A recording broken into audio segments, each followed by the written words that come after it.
നമസ്കാരം, ഞാൻ doctor Saju Simon, Little Flower Hospital dental department മേധാവിയാണ്. ഞാനിന്നിവിടെ വന്നിരിക്കുന്നത് ദന്തസംരക്ഷണത്തിൻ്റെ ആവശ്യകതയെക്കുറിച്ചും പല്ലുകൾക്ക് കേടുവരാനുള്ള കാരണങ്ങളും അവയുടെ ചികിത്സാ രീതികളും ചുരുക്കത്തിൽ പറയാൻ വേണ്ടിയാണ്.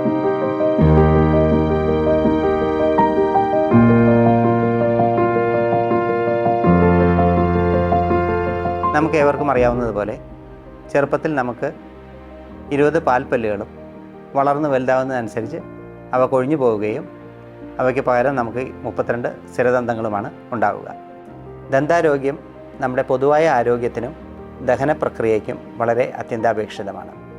കൂടാതെ നമ്മുടെ സ്ഫുടമായ ഉച്ചാരണത്തിനും ശബ്ദങ്ങളുടെ ഉച്ചാരണത്തിന് അവ വളരെയധികം വലിയ പങ്കാണ് വഹിക്കുന്നത്. വായുടെ ആരോഗ്യം നമ്മുടെ പൊതുവായ ആരോഗ്യത്തിൻ്റെ ഒരു പ്രതിഫലനമാണ് എന്നാണ് പൊതുവെ പറയപ്പെടാറ്.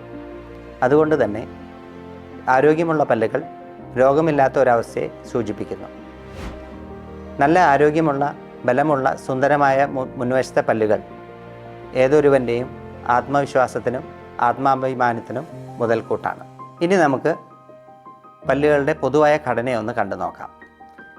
മോണയുടെ മുകളിലെ പല്ലിൻ്റെ ഭാഗത്തിനെ ക്രൗൺ എന്നും അസ്ഥിയുടെ അല്ലെങ്കിൽ മോണയുടെ അടിയിലുള്ള ഭാഗത്തിനെ റൂട്ട് അല്ലെങ്കിൽ വേര് എന്നാണ് വിശേഷിപ്പിക്കുക.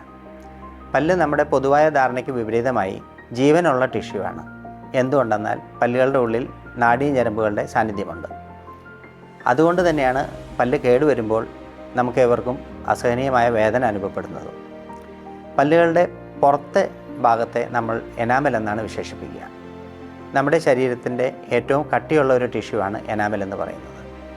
എനാമലിൻ്റെ താഴെയുള്ള ലെയറിനെ ഡെൻറ്റിൻ എന്നാണ് പറയുന്നത്. ഡെൻറ്റിനകത്ത് നിരവധി ഡെൻറ്റിനൽ ട്യൂബ്യൂൾസ് കാണുന്നത് പതിവാണ്. ഈ ഡെൻറ്റിനൽ ട്യൂബ്യൂൾസിനകത്ത് നെർവ് എൻഡിങ്സ് അല്ലെങ്കിൽ ഞരമ്പുകളുടെ സാന്നിധ്യമുണ്ട്. ഡെൻറ്റിൻ്റെ താഴെയുള്ള അല്ലെങ്കിൽ ഏറ്റവും ഉള്ളിലത്തെ ലെയറിനെയാണ് പൾപ്പ് ടിഷ്യൂ എന്ന് പറയുന്നത്.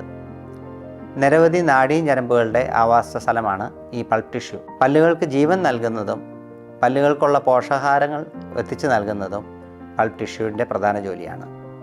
കൂടാതെ മുകളിൽ കാണുന്ന ഡെൻറ്റിൻ ലെയറിൻ്റെ ഉൽപ്പാദനവും ഒരു പരിധിവരെ അതിൻ്റെ പരിപോഷണവും പൾപ്പ് ടിഷ്യൂ ഏറ്റെടുക്കുന്നു.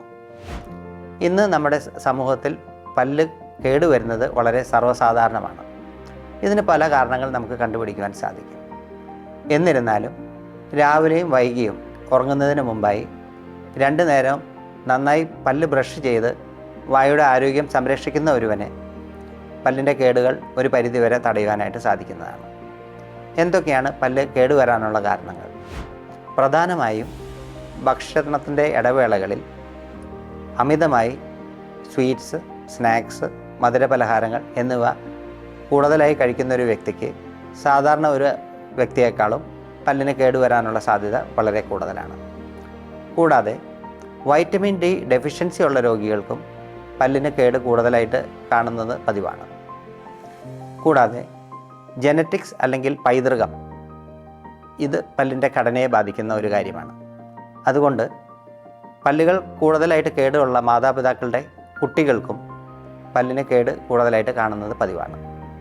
പല രോഗാവസ്ഥയുടെയും ഭാഗമായി വായിൽ ഉമിനീരിൻ്റെ അളവ് കുറവുള്ള രോഗികൾക്കും പല്ലിന് കേട് കൂടുതലായിട്ട് കാണുന്നത് പതിവാണ്. ഉദാഹരണത്തിന് റേഡിയേഷൻ കഴിഞ്ഞിട്ടുള്ള രോഗികൾ, അല്ലെങ്കിൽ ഉമിനീര് ഗ്രന്ഥികൾക്ക് അസുഖമുള്ള രോഗികൾ എന്നിവയ്ക്കൊക്കെ വായിലെ ഉമിനീരിൻ്റെ അളവ് വളരെ കുറവായിരിക്കും. ഇനി നമുക്ക് പല്ല് കേടുവരുമ്പോൾ എന്താണ് സംഭവിക്കുന്നതെന്ന് നോക്കാം. ഒരു പല്ലിന് ചെറിയ കേട് ആയിട്ട് തുടങ്ങുന്ന സമയത്ത് തക്കതായ ചികിത്സ ചെയ്യുകയാണെങ്കിൽ കൂടുതൽ സങ്കീർണതയിലേക്ക് പോകാതെ ആ പല്ല് നമുക്ക് രക്ഷപ്പെടുത്തിയെടുക്കുവാനായിട്ട് സാധിക്കും.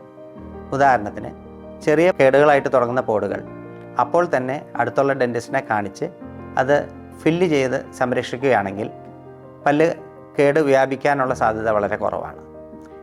ആ സമയത്ത് അത് ഗൗനിക്കാതെ ചികിത്സ തേടാതെ അത് അവഗണിക്കുന്ന ഒരു വ്യക്തിക്ക് പല്ലിൻ്റെ കേട് കൂടുതലായിട്ട് താഴേക്ക് ഇറങ്ങുകയും പൾപ്പ് ടിഷ്യൂവിനെ ബാധിച്ചു കഴിഞ്ഞാൽ അസഹനീയമായ വേദനയും ചിലപ്പോൾ നല്ല പഴുപ്പും രൂപപ്പെടുവാനുള്ള സാധ്യതയുണ്ട്. അങ്ങനെ വന്നു കഴിഞ്ഞാൽ സാധാരണ ഒരു ഫില്ലിങ് വഴി നമുക്ക് ആ പല്ല് ചികിത്സിച്ചെടുക്കുവാൻ സാധ്യത കുറവാണ്. അപ്പോൾ ആവശ്യമായി വരിക റൂട്ട് കനാൽ തെറാപ്പി അല്ലെങ്കിൽ RCT എന്ന നൂതന ചികിത്സയാണ്. റൂട്ട് കനാൽ തെറാപ്പി എന്നുകൊണ്ട് ഉദ്ദേശിക്കുന്നത് വീക്കം വന്ന കേടുവന്ന ഞരമ്പുകളെ എടുത്തു കളഞ്ഞ് പല്ലിൻ്റെ വേരുകളെ അടച്ച് പല്ലിൻ്റെ മുകൾ ഭാഗത്തിനെ ഒരു ക്രൗൺ വഴി സംരക്ഷിക്കുന്ന ചികിത്സയാണ് റൂട്ട് കനാൽ തെറാപ്പി വിത്ത് ക്രൗൺ എന്ന് പറയുന്നത്. അങ്ങനെ ചെയ്തു കഴിഞ്ഞാൽ ആ പല്ലിന് പിന്നെ പിൽക്കാലത്ത് വേദന വരാതിരിക്കുകയും ആ രോഗിക്ക് ആ പല്ല് തൻ്റെ ജീവിതകാലം മുഴുവൻ കുഴപ്പമില്ലാതെ ഒരു സാധാരണ പല്ല് പോലെ ഉപയോഗിക്കുവാനും പറ്റുന്നതാണ്. ഇതിൽ നിന്ന് നമുക്ക് എന്ത് മനസ്സിലാക്കാം? ദന്ത സംരക്ഷണം നമ്മുടെ പൊതുവായ ആരോഗ്യത്തിന് പോലെ തന്നെ വളരെ അത്യന്താപേക്ഷിതമാണ്. അതുകൊണ്ട് ദന്ത സംരക്ഷണവും ദന്തപരിപാലനവും നമ്മുടെ ദിനചര്യയുടെ ഒരു ഭാഗമാക്കി എടുക്കുവാൻ നമുക്കിന്ന് മുതൽ പ്രതിജ്ഞ ചെയ്യാം.